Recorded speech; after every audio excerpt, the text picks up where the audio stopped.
Nous sommes dans la réserve Pro Aves en Colombie. Je suis avec Venancio Flores, le guide de la réserve. Je tiens dans mes mains une grenouille. Elle a la particularité d'être la plus venimeuse du monde.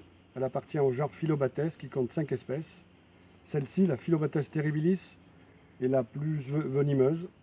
Elle contient un alcaloïde très puissant, la batrachotoxine, qu'elle acquiert par son mode alimentaire en se nourrissant d'autres insectes, coléoptères, fourmis, ça reste encore à étudier, lesquels pourraient avoir également leur toxicité de leur propre alimentation qui consisterait en végétaux toxiques.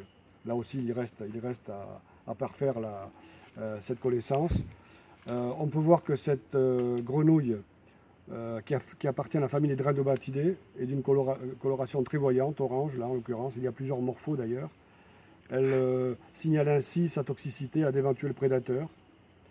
Et donc, on appelle cela une couleur prémonitrice ou avertisseuse.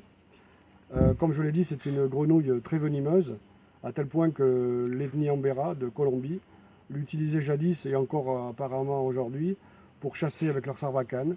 Ils utilisent ces sécrétions toxiques dont ils enduisent le dard de leurs flèches pour chasser le gros gibier, tapir, jaguar. Et je crois même qu'elle était utilisée, cette batrachotoxine, comme poison de guerre. Sa dangerosité qui fait qu'il vaut mieux éviter de la manipuler à main nue. Là, en l'occurrence, je vais me laver les mains avec du savon et éviter de se toucher les yeux ou de mettre en contact les sécrétions toxiques qui peuvent rester sur la main avec une plaie comme celle que j'ai par exemple au nez. Je viens de tomber. Et donc, je conseillerais pour tous ceux qui seraient tentés de venir ici d'utiliser des gants, bien entendu, ou de ne pas la toucher. Moi, je suis un spécialiste des animaux venimeux.